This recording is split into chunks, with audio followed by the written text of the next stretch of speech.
What's up, ladies and gents? It is 8 o'clock. It's a Wednesday night. Yep. It is. It brings peace to me in the world. It is PS Comics. I love you. That's hashtag PS Comics. I love you. Coming to you live from an undisclosed Shield location somewhere in Indio. Where in the next couple of days, JR, we will be the world center of pop culture for the next 2 weekends. Actually, might even be for the next 3 weekends, as the Coachella Music and Arts Festival knocks down our front door officially on Friday. The campers will begin arriving tomorrow. Oh, bro, they're here already. What are you talking about? They are here. They have invaded Costco. They've invaded everything else. I'm just hoping nobody gets hurt. Everyone has a good time. Yep. And for those of you coming to town, I feel sorry for those of you who bought your tickets thinking you're going to get to see Kanye. Sorry, bro. You're going to get the weekend. I know. Which is good anyway. Yeah, and I did hear that. And also, there was what's the DJ group that's performing with the Weekend? Something Mafia. I don't know. Oh, those guys. Yeah, I know what you're talking about, but I forgot the name. I thought you were talking about basically from being like a side act to the main stage on like. Good.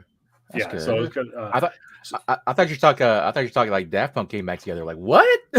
No. It was whoever the house DJ was for the Weekend, and was basically going to be like on the side stage. I think in one of the little like dance halls or whatever. Good for them. But they basically moved to the main stage. So good for them. Yeah, what's up, guys? Yeah. Oh, good. Go ahead. Sorry. I'm hoping they got a pay bump, man. I'm hoping they got like some of it. Now I'm looking. Go ahead. Do your thing. I get that WrestleMania money, buddy. I know. I'm not a curtain jerker. I'm a main event, bro. Speaking of bros, he is my brother from another mother. He is the Dark King, aka DK. He is JR Kambakungan, also not JR Comics 42. On that highly popular Instagram account, the gateway to his eBay account, the gateway to JR paying for adulting this year. We got to start a GoFundMe account for JR. He's got to get himself a tuxedo for a friend's wedding. Oh, dude, no, we're also thinking like I've been getting texts and everything too, of, like where the bachelor party is gonna be, and we're older, right? We're older gentlemen, and so our tastes are different. Instead of going clubbing and all that stuff and all the crazy stuff, we're just thinking also about like going to like high stake dinners and stuff like that, right? It's gonna be Vegas, freaking. But like I see the prices and like damn. Like they want these guys are like, yeah, let's get rooms at this place or this place, Luxor, or this place, that place. Like I'm like, dude, those like $2,000 a night, right? But like, oh, it's gonna be like, how many of us, right? We get a suite and all that stuff, right? A couple suites and stuff, and see what's up. And I'm like, bro, I'm looking at it, I'm like, damn, it's expensive. It's super expensive. But like, you know what? It's for a good cause. It's definitely for a dear family member of mine. So I'm like, yeah, sure, let's go have fun. But other than that, man, yeah, it's looking quite pricey. I'll just say that. So if you see me guys slinging my CGCs or comics or whatever have you, it's going to a cause where it's going to certain causes. So well, if I could make a recommendation, absolutely one of my favorite steakhouses in all of the land. And is right there in Sin City. It's in Las Vegas. It's at the New York Casino. It's Gallagher's at New York. Neither Gallagher's or New York pays us. That is a personal recommendation. And the nice thing about it is right around the corner is the piano bar in New York, which is a damn good time. And so if you're looking to double down, no pun intended. Forget it, pun intended. I recommend that combination, the piano bar and Gallagher's at New York. And I had a freaking great porterhouse there for my brother's bachelor party. And that's the thing. You don't have to be Jared mentioned, while we're older gentlemen. I think the stereotypical bachelor party shenanigans is kind of passe, so to speak. Not to say that you can't enjoy some adult entertainment, but I think one of the great parts of celebrating a male friend's move into married life is good steak, good times, good drinks, and it's gonna be an easy time. Most likely be like the person we're going for. Like his favorite things are gambling and food. So it's like going to Vegas, perfect. Yeah, that's what I'm saying. So it's we're gonna go probably see some games. What we wanted to do honestly was sadly they're not gonna be there. Was see Silk Sonic play there, but they're not gonna. They were just gonna leave. I think with it by the time we were thinking of going. So that would have been awesome to see Silk Sonic. For those who don't know, Anderson .Paak and Bruno Mars are the Silk Sonic. If you've been living under a rock or not really in America, that even went over my head. But no, now I know what you're talking about. Yeah. That's always a great place to see a show. We went one night, one weekend. We drove for St. Patrick's Day weekend. This was back before I was married, and my brother and his roommate. We drove out. We left Orange County, got into town around like 8-9 o'clock at night. Made really good time getting out of Orange County on a Friday. Nice. Had no room Friday night. Did not have a room on Friday night. We could not check into our hotel room until about, I think, like 8 o'clock or 9 o'clock on Saturday morning. So what better place to pull an all-nighter? Las Vegas. And that was a lot of fun. There were parts of it I don't remember. What I do remember is I inevitably fell asleep in my truck. And my brother and his roommate fell asleep at a Denny's in their moons over Miami. And we finally crashed in our room, and they went and saw Flogging Molly that night in Vegas at the House of Blues, which is a great venue. So if I can make a recommendation, if you ever have a chance to go see any of your favorite bands at the House of Blues, dude, it is a great venue. One of my favorite venues ever. I went and saw Motorhead years ago at the Anaheim House of Blues in downtown Disney, which of course, whenever you see Motorhead, it reminds me of the great movie line from the classic film Airheads. Who would win in a fight, Lemmy or God? Of course, it's a trick question because Lemmy is God. Anyways, I am Kevin Pillow, aka the Voice of Reason 23 on all social media platforms. JR, we are not here to talk about music. We're not here to talk about Coachella Fest. We are not here to talk about good food, though. We have done that plenty of times. Well, really, I wanted to segue, honestly. Just go right ahead, bro. Just a little bit, because I'm looking up Coachella anyway right now, right? Hairstyles in it, Billie Eilish, which is a great get to have both those two anyway, right? Swedish House Mafia, that's the one you're thinking Swedish House Mafia, that's who it was. Yeah. Doja Cat is there. Brockhampton's there. Fatboy Slim is rocking it still. I think he's in the 60s now, I think. Banda MS, I remember their particular song with Snoop Dogg. That was a great song. Carly Rae Jepsen's there. Wow. Really? Dude. Yeah. Cool. That's what, back in 2012, 2013, I think, man. Hey, I just met you or something, that song. It's just crazy. I remember that song. But yeah, going from that one, I was gonna say too, to kind of to have a weird segue from one or from one abuser to another in Kanye to Will Smith. How just make note of last time you said that he is the abused one, right? You are right. You are correct. I'm not saying that to fully alleviate, to justify what Will did to Chris Rock. It's justified. No, absolutely not. He's still a fucking asshole for that. But there has been, making the rounds of like how Jada Pinkett Smith now, she has she put a video out, or videos to surface of her, just having this video out to Will Smith's face and how he looks like a broken man type of thing. And like how this, shout out this person, right? Shout out this person, how she fixed our relationship, right? And Will's like, hey, you can't just be putting a video out of me without asking my permission or stuff like that, or something to that regard, right? Like, right. He talked about how his social media is his bread and butter, and that he has a whole team that which we all know. There's no secret that you're not a celebrity. And, I'm going to let you in a little secret. Will Smith doesn't post on Instagram. I'm telling you right now. He has a guy who does it. But that's part of his brand. It's a vital part of Will Smith's brand. And he was trying to tell his wife, like, listen, like, no, I don't want you just filming like in our bedroom or in our house just randomly. Yeah. And he's a broken man, and he is a He's the man winging affection of a woman who never cared for him. I will yeah. go that far because I Oh, just it's a hearing great. just hearing all this stuff, man, from that relationship and how she supposedly was pushed into it, that it was because of a baby and that her mom wanted her to do it. She was crying at her wedding. She never really loved Will. I'm like, damn, man, that's full on abuse type of thing, right? Granted, Yeah. you know, Will also, people say that Will should leave. Like, well, Will also said before that Will does not believe in divorce, right? He He's does not hoping believe that in the he can we turn could this fix corner it. somehow. Yeah, you can fix it, but like, yo, that's a 40-year corner, man. Possibly less, maybe like 30 or so, right? The 25 or something like, give or take. But like, just hearing that stuff, man, I'm like, yo, man, abuse victims are everywhere, man. There are people, they abuse doesn't doesn't hold favorites in a certain No. sense, right?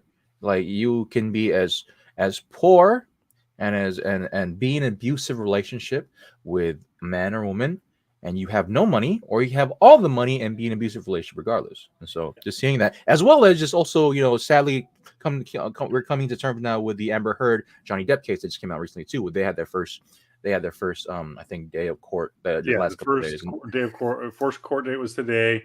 Yeah. And I really think that Hopefully, if things comes out, man, just oh, sorry, yeah. but go ahead, continue your thought. My bad, my bad, my No, bad. and I was going to say is I think that we have reached a point now where I think Warner Brothers is realizing their mistake I mean, for two reasons. One, and this is no disrespect to the gentleman, and I apologize, his name eludes me, who replaced Johnny oh yeah, yeah. um, in Fantastic Beasts Fantastic Beast. 3.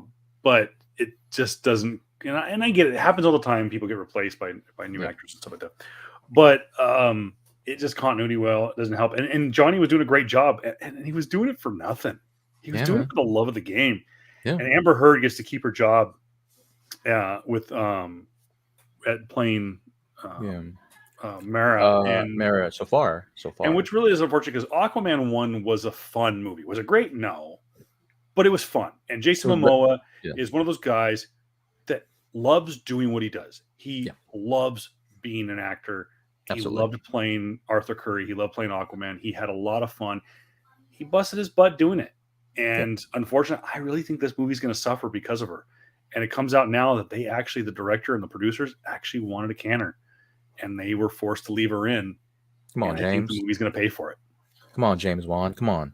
Like again, we for those who have listened to us or long enough, long time fans, I've had the same argument of like, yo, like there's people have said before about this relationship here that like, oh, if they're both abusive, then that's their own problem. No, that's not the conversation here.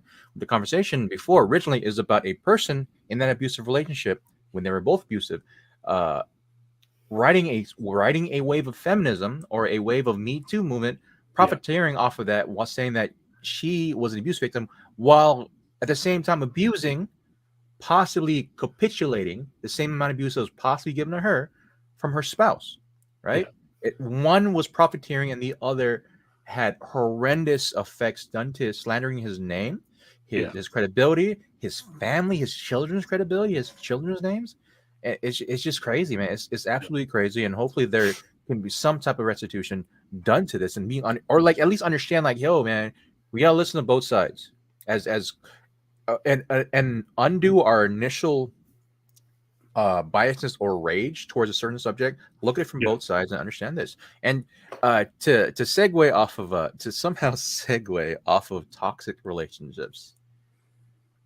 Moon Knight, the toxic relationship, He has his own toxic relationship. the toxic relationship between the amount of people living inside one body and their wife. Yes. Okay, how do we dissect this episode, my guy?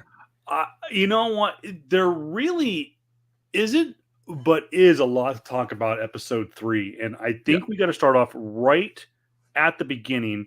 Okay.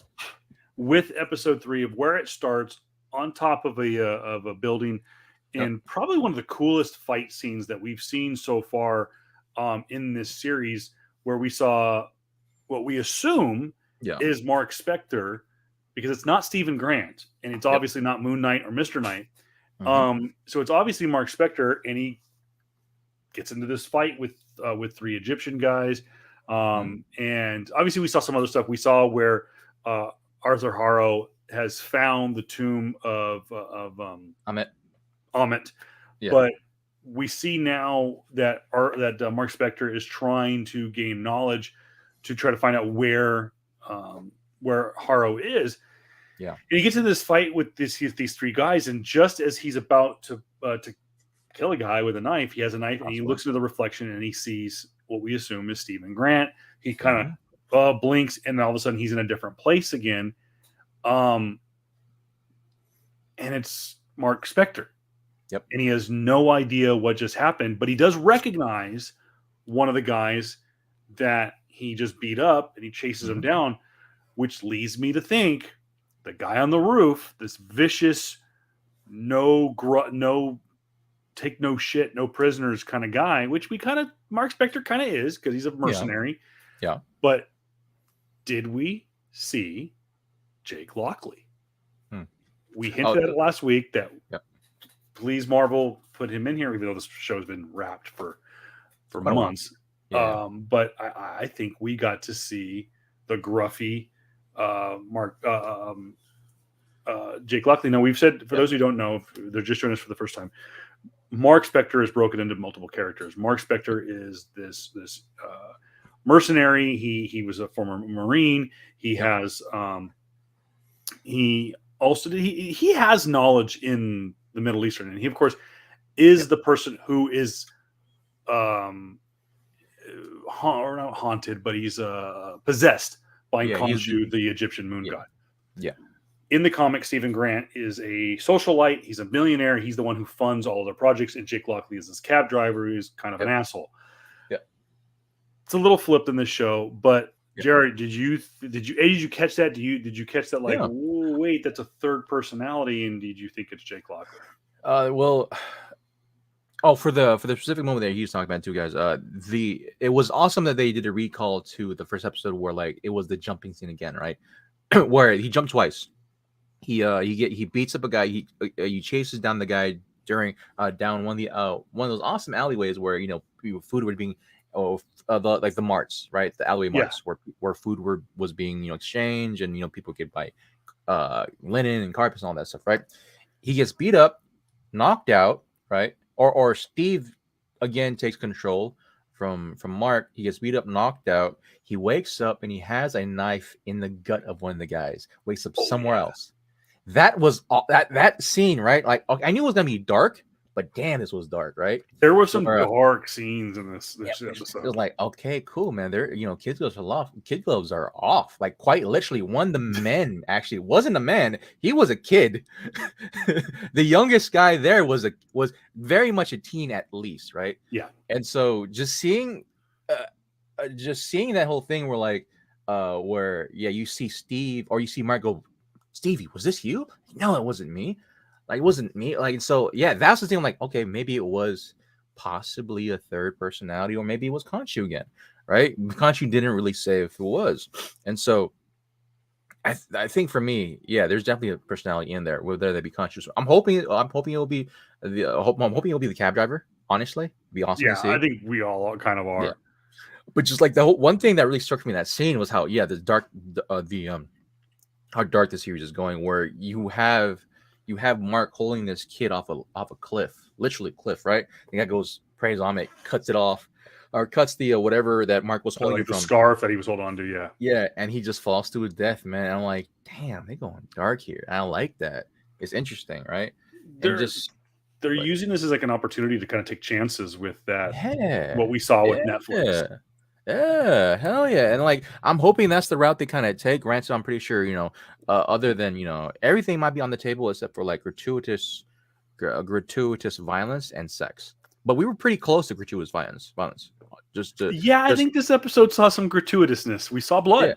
We saw not just blood, but mangled body parts to a certain extent too when we get to that part. But like, what I also enjoyed about this particular episode too is that we're seeing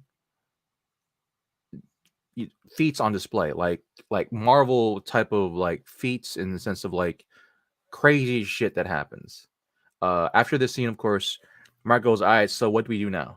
Right, and then Kanchi goes, "All right, I'll just call up the gods," and the sun just kind of almost blinks out. The moon blots out the sun, creating a crescent sun.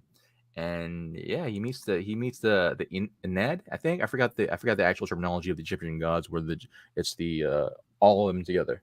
But the Yeah, I didn't Ennead, catch that either. yeah, I forgot the But name of it. That yeah, was cool. but That was a cool one.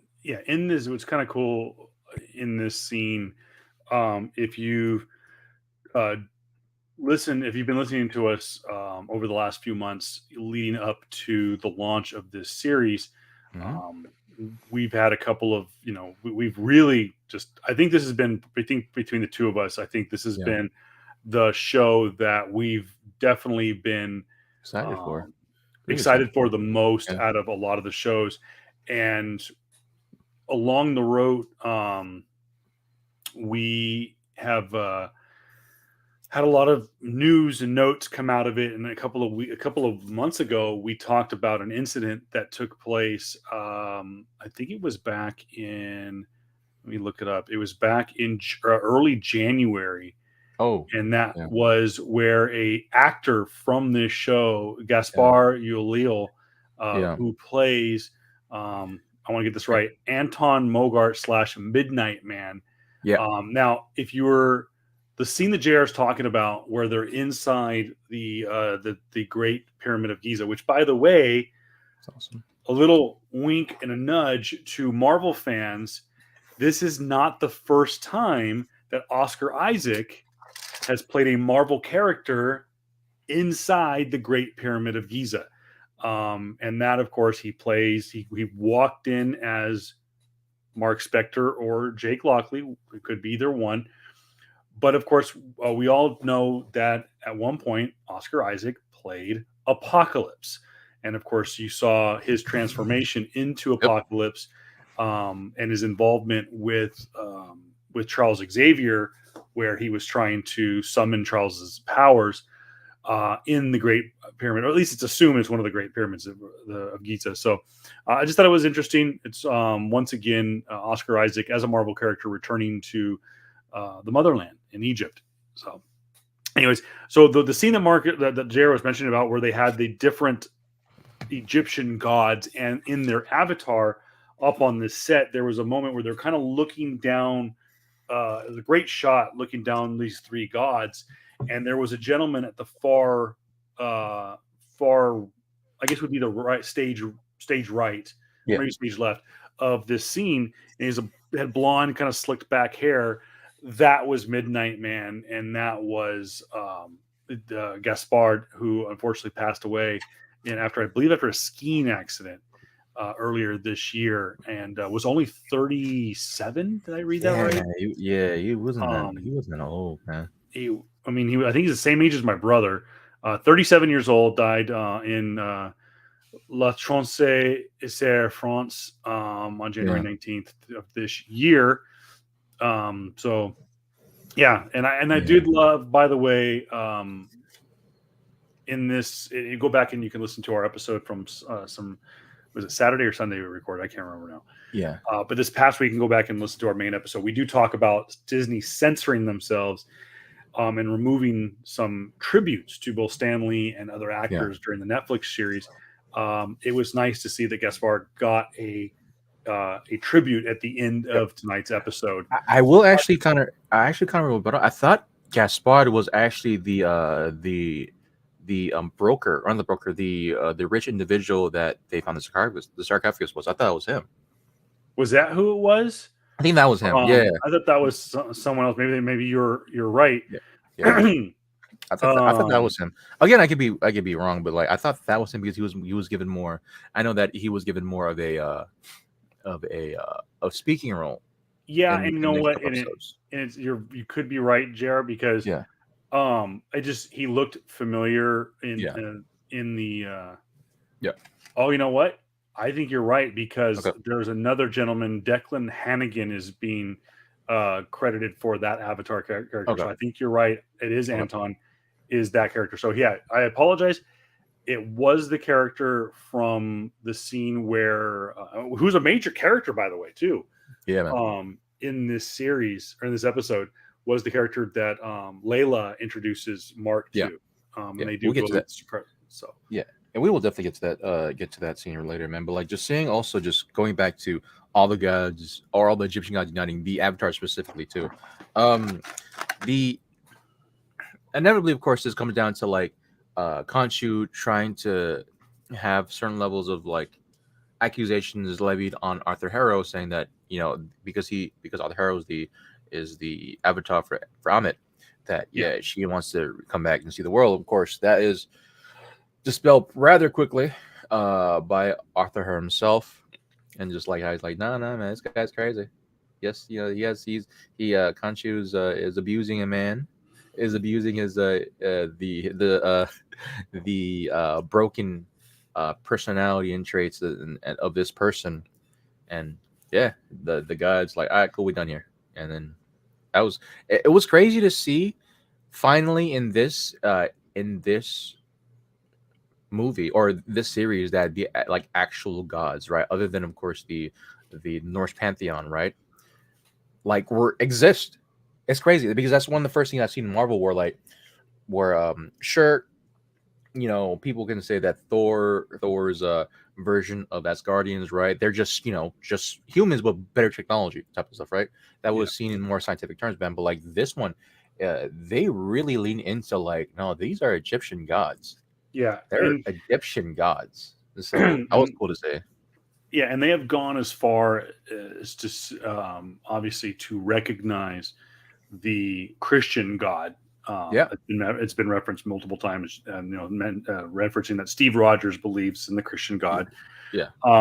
And like Jared mentioned, obviously the fictional characters of Thor and Loki and Odin are all now the comic books that Stanley Yeah. created in the 1960s was based on Norse Yeah. Norse mythology. mythology. Yeah. And what's a great kind of spin is that in or on Earth, it's referenced by Dr. Selvig in Thor 1 that when Jane Foster's talking about the Bifrost and Thor and Heimdall and all that stuff, Yeah. What's it called? Dr. Selvin says, "This is all I've read this in children's books. This is Norse mythology and this is all Yeah. fake." But they reference that Yeah. stuff that happened on Earth Yeah. were stories written about the experiences where they've interacted with Yeah. Odin and stuff like that. So yeah, I see what you mean. Like, yes, we know. Go ahead.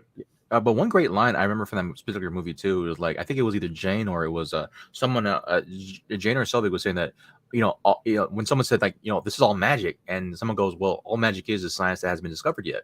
That was a great line. I'm thinking, Oh, it's a great that line too. It's an awesome line.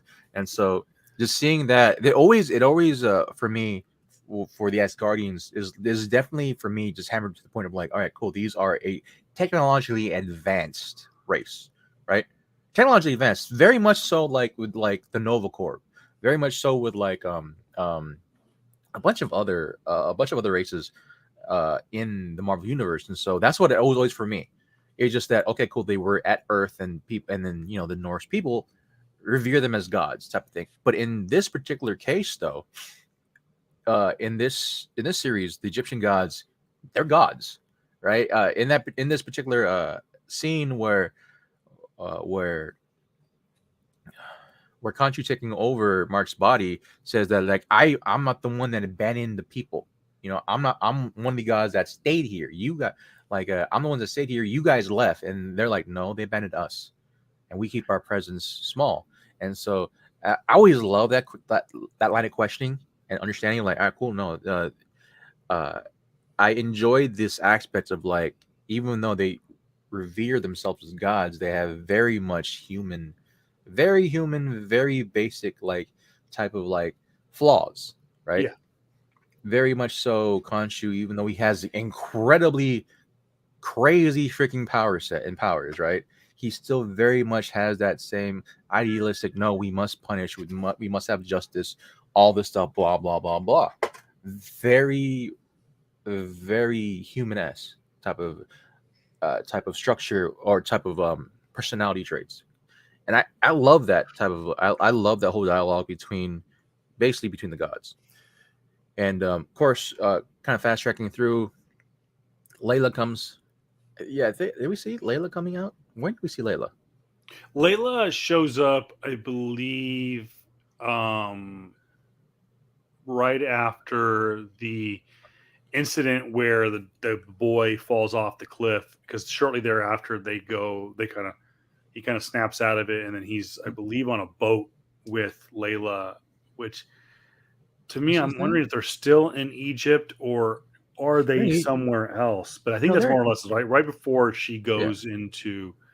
Yeah, I know for a fact they were still in Egypt in that case, but I just forgot how. I gotta rewatch the episode again. When this series is over, I will be binging the show hardcore. Real quick, the line that you said earlier from Thor, which you kind of amalgamated, if that's even a word, two different lines. The line I think you were looking for was science fiction is just a precursor to science fact. But the line you were looking for that Thor says, which is a great line, your ancestors called it magic, but you call it science. I come from a land where they are one and the same. Both lines are so pivotal to what JR was saying, that we grow up hearing stories of the different gods, the Egyptian gods, the Norse gods, the Olympic, what do you call it? Not the Olympic, the Greek, the Greek gods and whatnot, and we're like, wait a minute, they gotta be based on something. And what I love about Marvel, and I love that they're doing this in the movies, is that it's so easy to say, Steve Rogers, when Natasha Romanoff says, he goes, that's a friendly, he goes, yes, where they come from, they're practically gods. He goes, and Steve Rogers says, I'm pretty sure that's not a god, or he doesn't dress that way, or God doesn't dress that way, or something like that. Basically acknowledging that he believes in the Christian God, and that ain't him.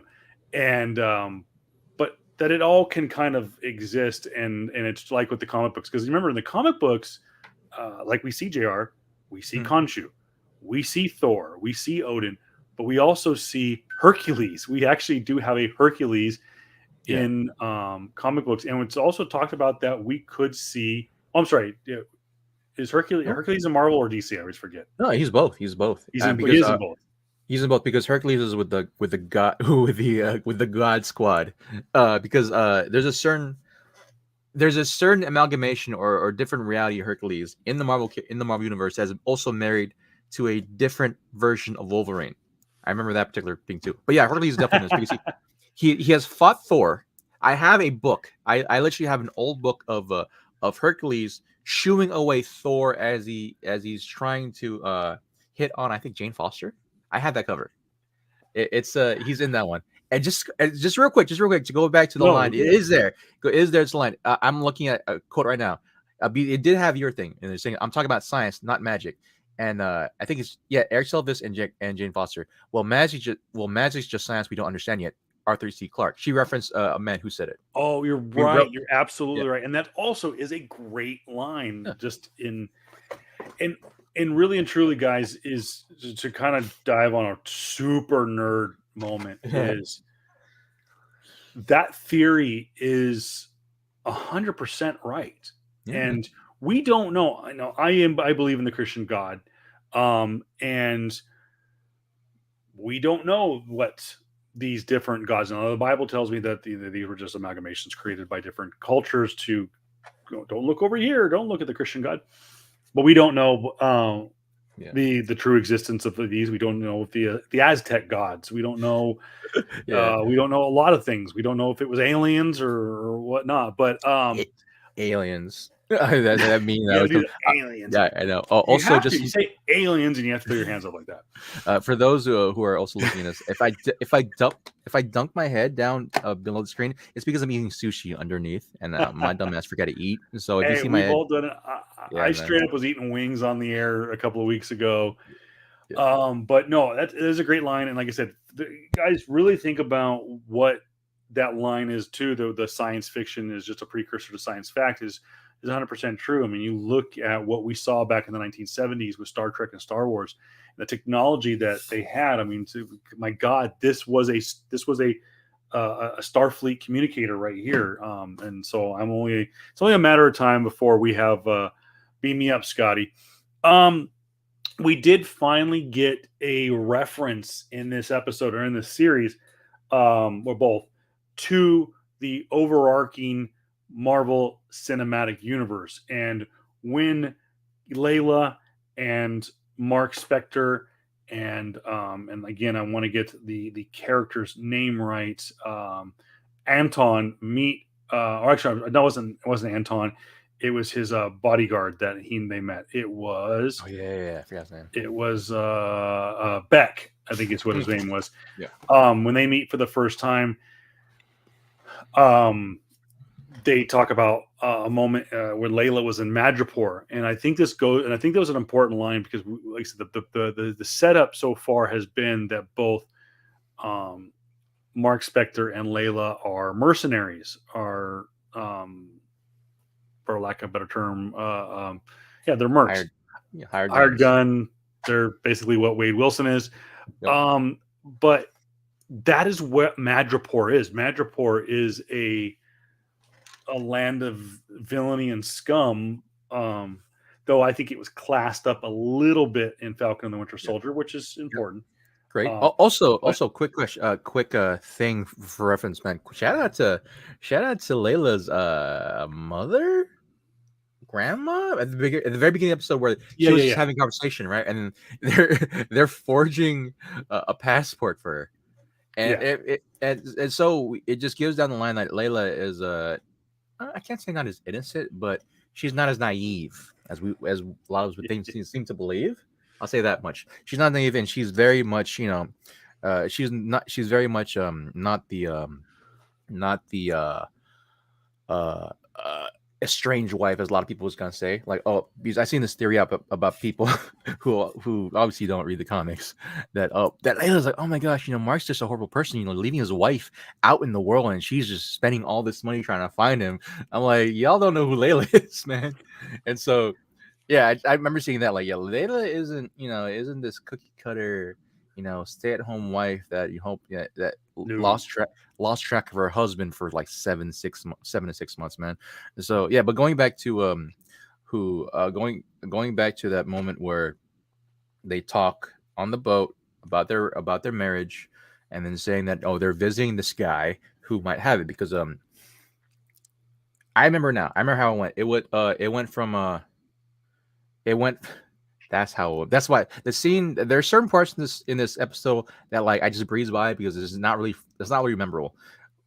After the accusation scene with all the gods, one particular avatar and her goddess was actually really close friends with Khonshu, and the avatar said that, oh, this is where you could find, black market things, say this name, blah blah, and then Mark goes out to a market and just says this name, right? And the guy that he said it to just like, I don't know. He runs away, and that's where we see Layla. And Layla is basically the Deus Ex Machina of the series, which is great, which is awesome to see. Deus Ex Machina, of course, is God and Machine.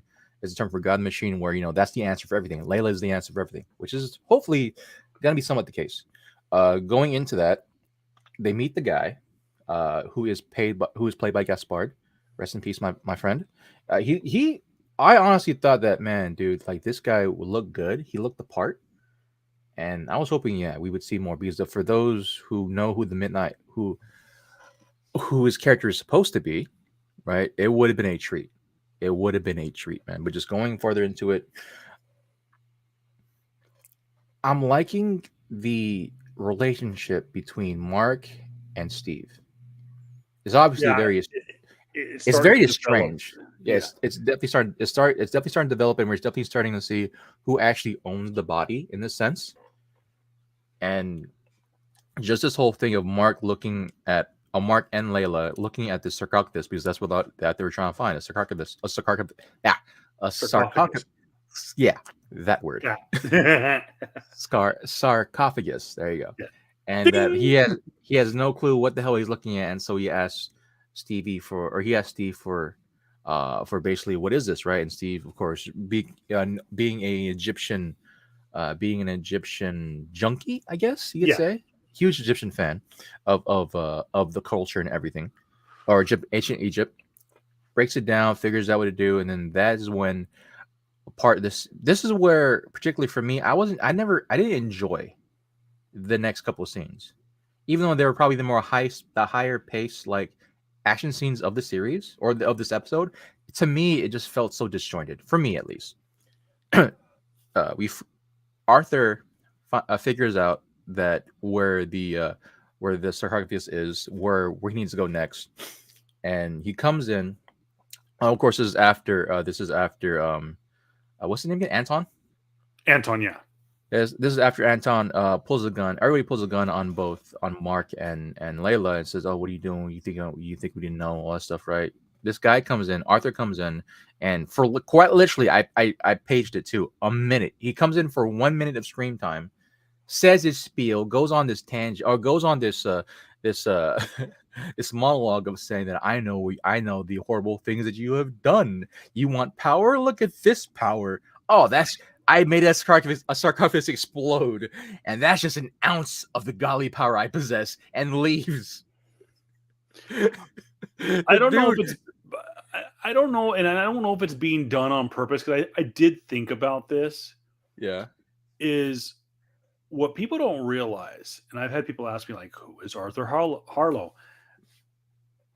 Not a lot of people know, because people don't realize up until this show, because he's going to all of a sudden appear in every single issue. Up until this point, in the nearly 50, almost 60 year, I'd say about 50-year existence of Moon Knight and Mark Spector and this story, Arthur Harlow has appeared one time in a comic book. One time in a comic book. And that was in the second issue of Moon Knight's existence. I think it was still when he was running in Werewolf by Night. And that's all he's appeared in. And so I was thinking about this, especially in this episode, with how limited he kind of appeared and how he was just so like and then just kind of like in and out disjointedly. Is maybe it's a testament to his longevity in the comic books, that he's only supposed to be appearing like sparingly. Like, dude, for me, honestly, quite literally, the scene for me, quite literally, was the words of like, came in, fuck shit up, left. That's like what it was for me. He is the Brock Lesnar of the Moon Knight. I was gonna say something worse, man, but we're trying to clean up some stuff, right? We're trying to clean up our dialogue to a certain extent.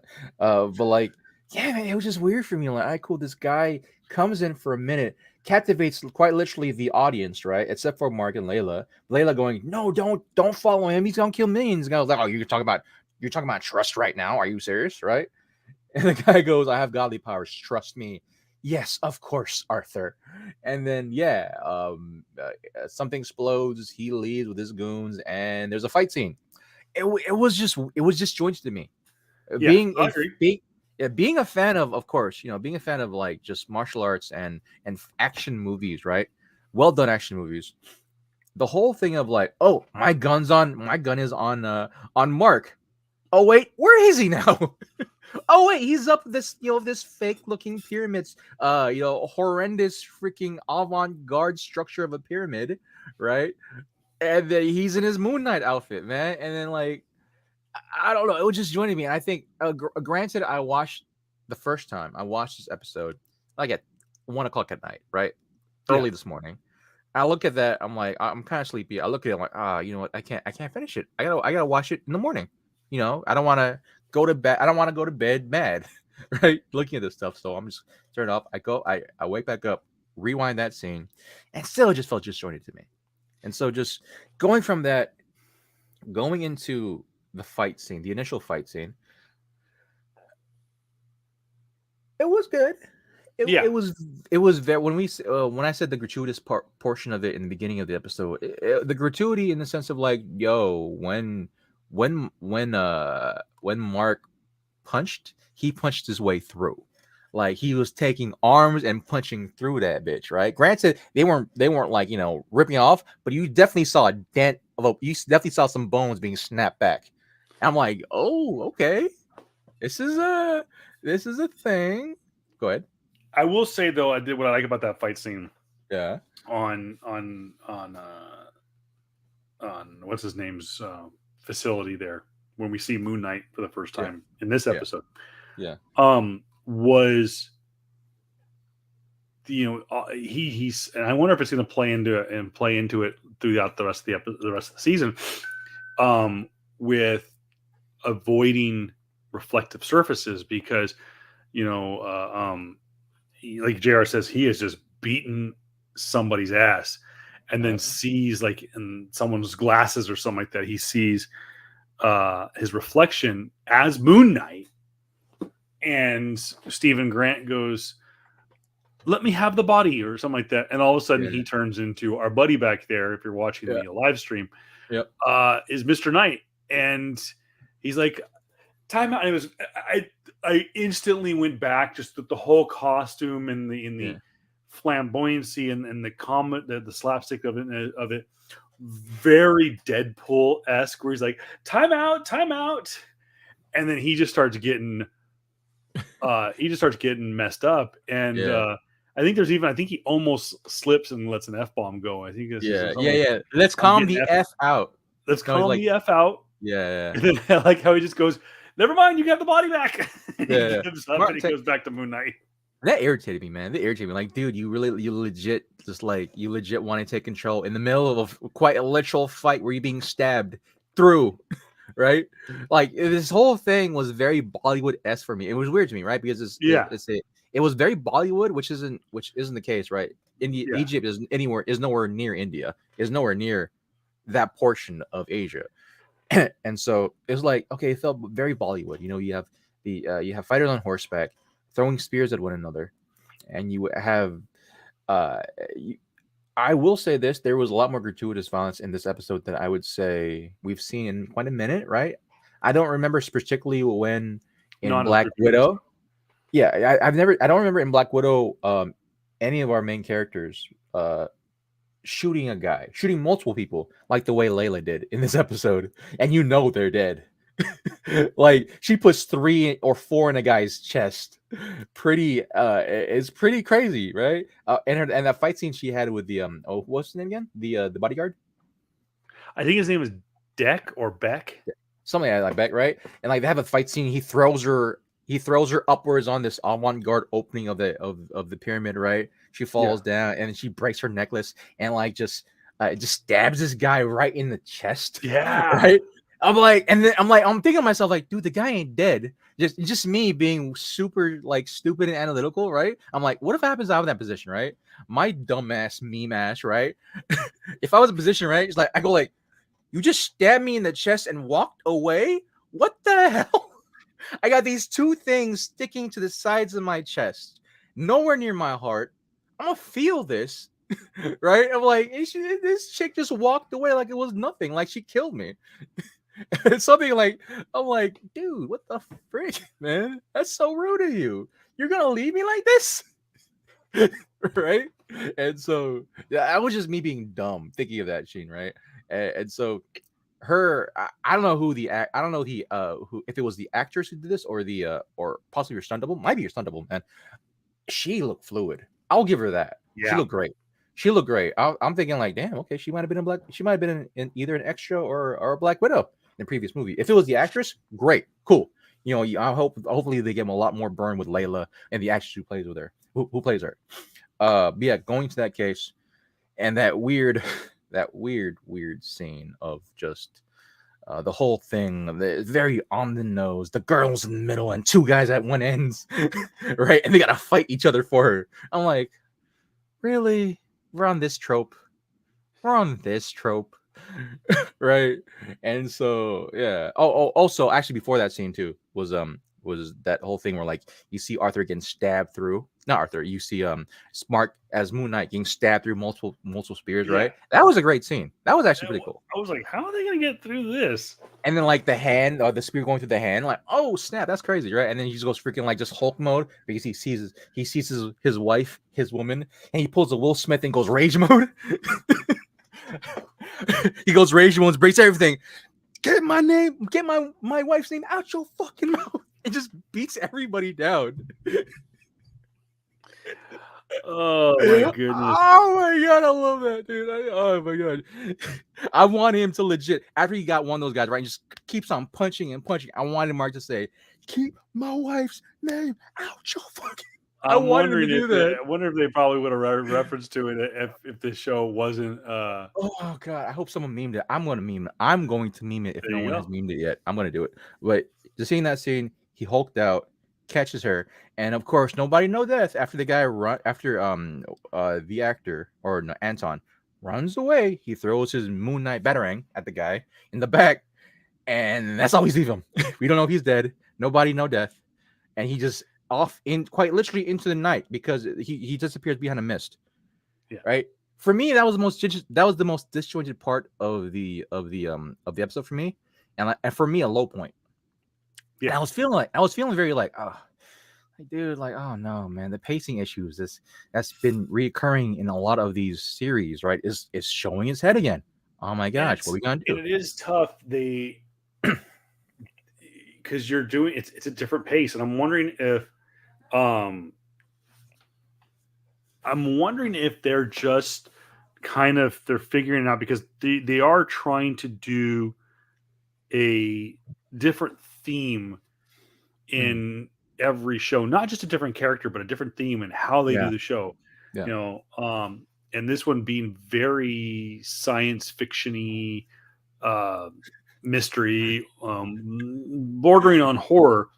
Sorry, I just had a dumb thought. I'm thinking like we thought it was all that, but really it's just a buddy cop drama between him and his personality. It's just another one. But maybe, and you're right. But it's something that Marvel Studios has never done, and this is where I think that the relationship between Marvel Studios and Marvel Entertainment. I think Kevin Feige at some point. Kevin Feige has not dropped the ball yet. Say what you want about Eternals and Iron Man 2 and Incredible Hulk or Thor: The Dark World, which by the way I like, and some of the quote other misses. But even Marvel's misses make you $1 billion. That's true. But there is things I think TV, as good as it's been, Falcon the Winter Soldier, WandaVision, Loki, What If, Hawkeye, have all been good. Yeah. But like you said, the pacing is slightly off. I'm wondering if Kevin can reach across the aisle and bring in Jeff Loeb. And Jeff, for those who don't know who Jeff Loeb was the man who was burdened with running Marvel Television from the moment that they started Agents of S.H.I.E.L.D. And of course, Agents of S.H.I.E.L.D. spun off Agent Carter. And then from there, they created shows like the Netflix shows, Daredevil, Jessica Jones, Luke Cage, Iron Fist, Defenders, and then The Punisher, which then led to The Runaways, Cloak and Dagger, and I think that was actually the end of it. And they tried to do some other stuff, but nonetheless, Jeff Loeb was a very good storyteller at that level. So I'm wondering, and there was never really any pacing issues, maybe in some cases with Marvel Agents of S.H.I.E.L.D. But I'm wondering if maybe, you bring in Jeff Loeb, who knows how to tell stories in episodic form. But, for those who don't know, Jeff Loeb was also a long time writer for Spider-Man, like nearly a decade or so, right? It wasn't He did. until He did write quite a bit of comic books. He was known for that, and I believe he also, if I'm not mistaken, wrote for DC, and I believe he wrote for yeah. Batman at one point. Yeah, it was it wasn't until quite literally what was it? ASM 800, Hmm. right? Where he finally got off Spider-Man, but he was quite literally there for damn near a decade. Yeah, Like, Jeff Loeb definitely is a long-standing comic book yeah, writer, and I had a chance to meet him at Comic-Con one year, and yeah. I was still working, so I didn't. I was like, I could get myself in trouble, Yeah. so I was like, oh, and I was like, I missed the opportunity on that one. Yeah. Uh, but moving ahead, because like I said, there was a lot of just pacing issues and just kind of fill in the blanks. I think what I'm not talking to you, Siri. Quit talking to my ear. Um, Uh-huh. Fast forward, we mentioned this when you and I were just chit chatting before we were hit record. Was probably one of the one of the single best moments we've seen, both Yeah. just as a moment, but from a cinematography standpoint, and from a Before oh, before go you ahead. do that, I will say this before you preface that specific portion, right? And I apologize to Jeff Loeb again because Because I've this is the said second this. time you've done this. This second time it's actually Dan Slott that has been around for a very long. That is a long I time didn't ASM think fan. Jeff Loeb wrote. I know he wrote.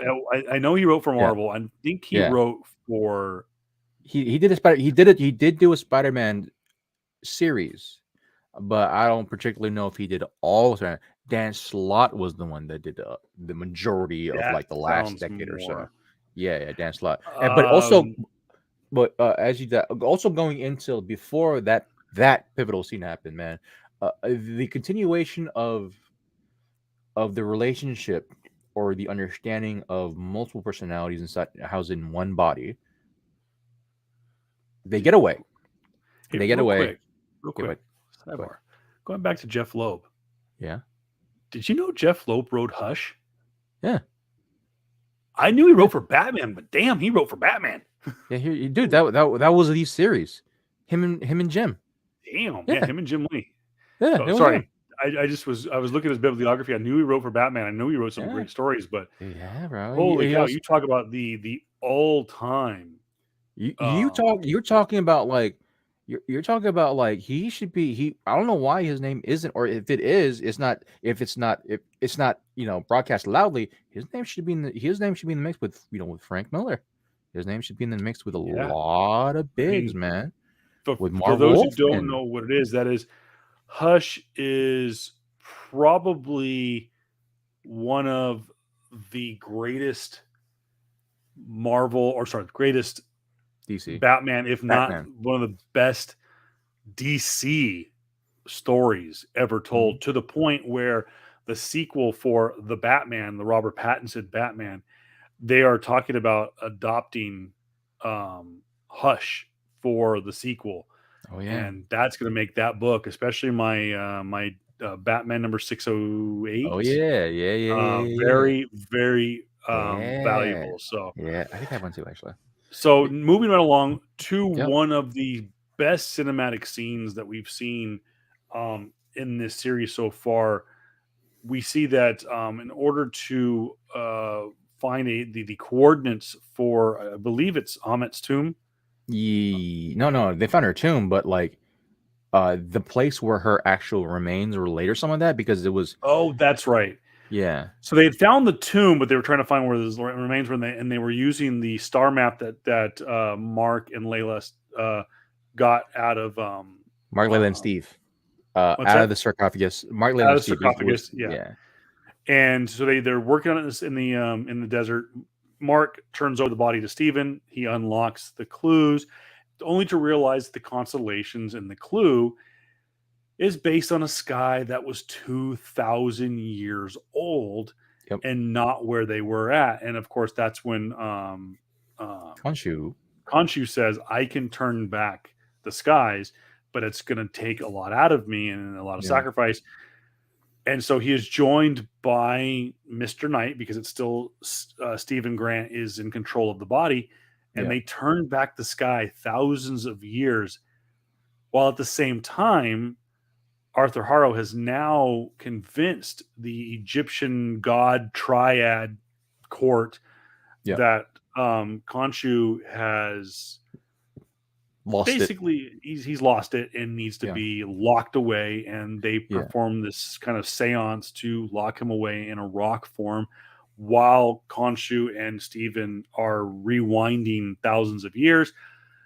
And it was a visually stunning scene that they did. Yeah. It And was they amazing. turned That back brought me the back sky into and it. and they did a great job by, and people don't realize that the sky that we look at, we take for granted. And one of the many reasons I love going up to the mountains is seeing the true brightness, seeing the true blackness of the sky and the darkness of space. And you see it come through in the show. And I know it's so easy to do it cinematically, but they did a good job at it. And you see Bro. the brightness of these stars, because Yeah. think about it, thousands of years ago, these stars are closer together. Some are closer to us and are super bright, and they've become so dull over the years. And so they get their information. And I was thinking Yeah. too, Jared, was Layla, Stephen, Yeah. and Khonshu the only ones who were going to get to see this anomaly, this astro anomaly? And it wasn't. The entire world saw as Khonshu rewound the skies, including Arthur Harrow, Yep. and he ominously says, basically, Uh. Yeah. You're you desperate. wrote your last, your desperate move or You. whatever. Yeah. He knew that moment he was buried, both Yeah. literally and figuratively. Yeah. And we see it. We see It, him. it's a crazy. That's just on a multiplanar level, or on a planetary level. The act of rewinding time, or rewinding Yeah, the stars, where everyone is able to witness it, is some crazy god shit that we have yet to see in the Marvel studios. In yeah, Marvel, like, and this isn't somehow to denigrate like all the things that happen, right? Like, people are gonna bring up, like, well, about Doctor Strange, right? Going to the Ramu and rewinding time there, like, that's a small aspect. Or what about, opening and cracks of the multiverse? That's somewhat okay. That's somewhat amicable, yes. Or what about, in What If, where they destroy multiple universes, or that what's the name eats the multiple universes, or they go out. I'm talking about in real time an actual physical manifestation of a god rewinding back time yeah, for everyone to see in this existence. And not just only that, but possibly thinking about, like, what happens to the actual stars, you know yeah, the stars are planetary beings in itself, right? Are celestial bodies. What if the people in those, because this was just happening on Earth. This was happening possibly on Nova Prime. This was happening on multiple different planets across the universe. This was happening everywhere. Everyone saw this. Every Avenger saw this, right? And so just to think about that is like, dude, it is a incredibly impressive thing to look at. Absolutely. What are the consequences that come from this? You know, what's gonna really happen? I'm like, people are gonna say, well, Doctor Strange has done something. I was like, no, bro. Doctor Strange can possibly do something like this, man. But like, Doctor Strange doing this is like, let's say a fighter fighting up their body, fighting up their weight, right? You're a welterweight trying to fight a heavyweight. Khonshu, a god, is a heavyweight, right? yeah, That's the comparison here. Stephen Strange is quite literally fighting way above his weight class in order to match that type of feat, and he did it. And the okay, granted, Khonshu and his avatar did it. yeah. But that dude, like, for me as a dude who fucking gushes, or like who like gets off on that, who really gets on that whole shit of like, oh, dude, what does this freaking mean? What's the power scaling? What's the power level? What does this mean on a ecliptical scale, right? What, like, can Khonshu take on? Could Khonshu taken on freaking Thanos by himself? Ooh, yeah, Stuff like that, right? Like, dude, okay, what level of gods are this? Could Khonshu ever took on Thor or Odin in his prime? This level of Odin, right? yeah. Like, because our version of Odin never done this, or this No. version of MCU Odin never done this. So just for me, that was like, oh, dude, that's freaking crazy to see. That brought me back into the series quite single handedly. And then, dude, it was just awesome. It was a great cinematic thing to see. I'm glad they ended. I'm glad they ended that episode on a high note of seeing that, because damn, that's where the budget went. Well, and at the same time, I know, but at the same time, we see not only Khonshu kind of go away, and he's Mhm. trapped inside this relic now. Mhm. But we also saw the suit go away. We Yep. now know that neither Stephen Grant nor Mark Spector have Yep. the power of the Moon Knight because um, they they've lost Khonshu, who's locked Mhm. away. So it'll be really interesting to see where it goes forward. We have, I believe, let me check IMDb on this. I 3 more believe episodes. this was a six Yep. series Event. Yep. event. Like good. Yeah, it's definitely only 6. Um, cool thing too was that when Khonshu, here's my thing. Do you also think that Khonshu might have an identity disorder? Because man, this being was really off the wall the last couple episodes. Yeah, and he may. And yeah, JR is correct in that Yeah. it is a 6 episode series. We're at the halfway point, and Marvel has a tendency to have a slow roll Hmm. into the midway point, and Yep. typically the third episode in uh, these 7 episode series has been the better episode. Now, of course, we saw the last episode probably wasn't as strong as the first. The first was strong; it came right out of right out of the gates, Yep. rocking and rolling. Second one again kind of told the story. Yep.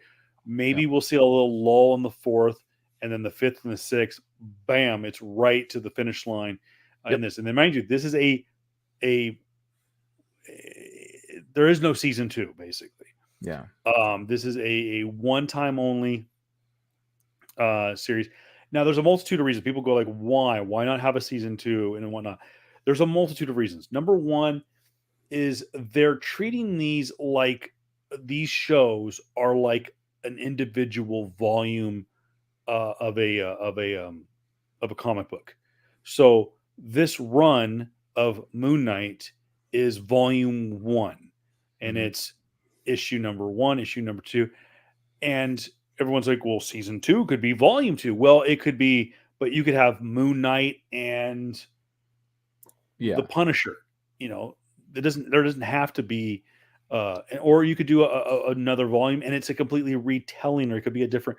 So there's a whole method to their madness. At the same time, too, is from a political slash marketing standpoint, is they stand a better chance running these as limited series Yeah. when they go to the award season, which is what Kevin Feige wants to accomplish.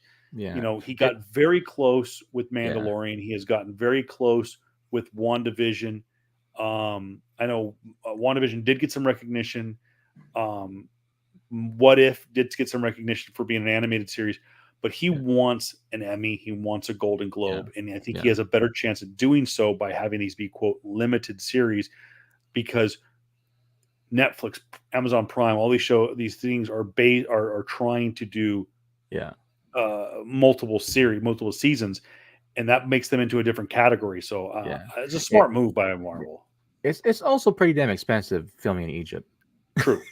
It's also By the that. way, I love that they shot on location.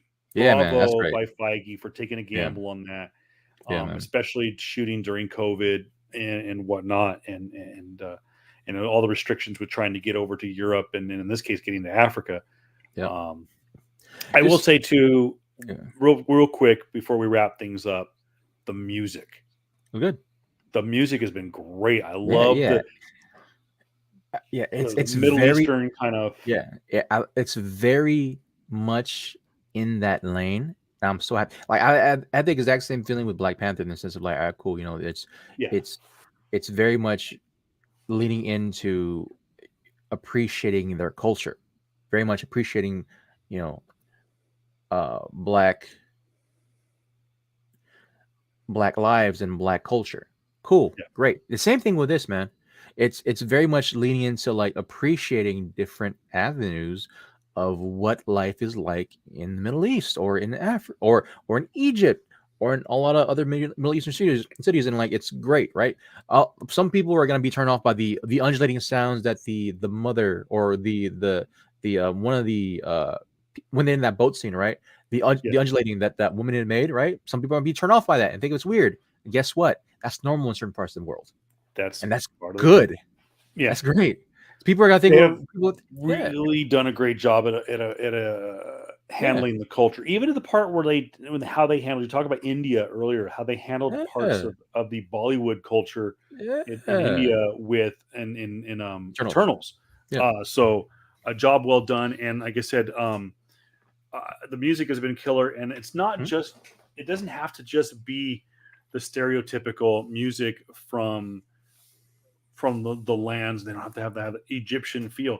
No, Yeah. it's okay. Remember, people. And by the way, the timeline has not been officially recognized. Though they will say that they're technically saying with the way they have it lined up in the timeline on Disney Plus is that Moon Knight takes place after Hawkeye, which is, I believe, they are saying is early, either late 2024 or early 2025. Mind Yeah. you, people are going, wait a minute, why isn't it current time? Remember, with the blip, they went from 5 years. 2019 to 2004. 2024. I'm sorry, went from 2018 to 2023 That's right. in the course of Avengers Endgame. So the blip, the initial snap happened in 2018. That's Infinity War, and that the fast forward um, the re-blip Mhm. of Endgame, the 5 years in the future, would put them in 2023. And over the course of the last year or so, with the Marvel shows and and all the other stuff that's come out, we're supposed to be, I believe, in 2024 or 2025. So Yeah. just kind of have It that in took the back of some your mind. time. Yeah, yeah. It is definitely there. And so like uh, I'm just hoping, yeah, I'm just hoping continually the show just keeps on building on the Yeah. good. You were inevitably I also will give the benefit of the doubt of like this is technically the first foray into Disney or a Disney ran show or Disney ran operation where you have, Marvel shows. You know, this is technically their first foray into it. Uh, granted, what uh, we call it, WandaVision did was almost 2 years now, basically 2 years ago, almost 2 years now. Well, I mean, the show aired a year ago, but yeah, I think the Yeah, events of WandaVision, it no, no, took place about. no. Actually, like, if it was it a year ago? I thought it was 2 years. No, it was supposed to be. It was Okay, supposed to come out in 2020, yeah, and they fast forwarded. oh So yeah, remember, think about all the shows we've gotten so much content in the yeah, last 12 plus months. yeah, WandaVision, I believe, finally aired in January or February of 21, yeah. and then So we got we're Falcon and Winter Soldier, and then yeah, Loki. a bunch of stuff. So I'm giving them the benefit of the doubt of like pacing issues in this sense, right? They're really kind of going to this kind of not brand new, but like this is Marvel Studios going into their first forays into like scheduled episodes, right? Rather than one full on movie that you were taking that one full movie or one full on series of movies that take place within this within time frame of like 8 to 10 years. Yeah, So pacing, of course, should be knocked out pretty evenly in that time frame. While this one, a couple months or like like maybe 2, 3 months of filming, and then whatever type of editing or post processing is done after that. So I'm giving them benefit of the doubt. I'm also saying that possibly in year three, into year three, or even later part of this year going forward, we're gonna see better pacing. We're gonna see better uses of like just editing and all that stuff going forward with this. That's what I'm hoping for. Because all the stuff that's been going throughout my whole gripe, man, like I've been not super critical, but the critiques I have for these shows have always been like very much like, oh, dude, this is so out of place. This was just joints from here or there. There's been pacing issues. The finale has always been lackluster in comparison to the rest of the show. That's always been my critiques for it, and it rears its head again with Moon Knight. Granted, again, first years, or it's the first year type of things, first year slumps. Granted, there's also those sophomore slumps too, but let's hope that they get over that hump rather quickly. Let's But yeah, hope man, so too. yeah, it was a good show. It's definitely a good show. Not my favorite episode. I will say that when it comes down to it, it's tied for number two, but it's near cheating the edge for three. First episode was always really great for me. Second episode Oh was yeah. really good too. And so it's for that for me. 1, 2, 3. So Well, don't forget, guys, you can follow him on all social on all social media, just on Instagram. Also, not Jared Comics 42. You can follow me on all social media platforms at Voice of Reason 23, Facebook, Instagram, Yep. Facebook, Instagram, Twitter, Yep. Snapchat, you name it. Just not TikTok, but it's a whole different meaning. We're not even going to count that because I don't post shit on there. We will be more actively involved. I think we're going to try to post some more stuff on Instagram. I'm trying to bring the trailers back. I got to cut some good trailers. Yeah. Maybe I'll start posting JR's rants. So probably, man. Dude, I was gonna say too. I'm going to. I have the Twitch thing set up. I've been trying to play games. Just a lot of stuff. So a lot of stuff. coming. A lot of stuff has been happening, man, in my life personally. That like has gone from that. I haven't really been playing games actively, and which it's an adult thing. Stuff happens. I understand that, but like, yeah, just trying to get that Twitch thing going up, man. And also, I will say, I was also kind of bummed this week because your boy here, who actually goes to the gym, tried to max out the other day on bench. Couldn't get it up. Who, me? Me, not me. You didn't hurt yourself again, did you? I didn't, man, but my ego was hurt. I've done this weight before on bench. I've done it before, and I couldn't lift it. I just couldn't, man. 385. I lifted that. I lifted 385 about a month ago, man. Really easily. I went for 390. I hit that. I think it was earlier this week on Monday. I was a dumbass and did more numbers. But before 385, I hit 375, and yeah, well, I was hurting, and that just bruised my ego the rest of the week. I'm like, fuck, I don't want to do shit. There you go. So yeah, give JR some words of encouragement over on Instagram at voice or sorry at also not JR Comics 42. I'm sure we'll talk about it if we get a show to drop this weekend. We'll talk more about it, but obviously this has happened in the last couple of days.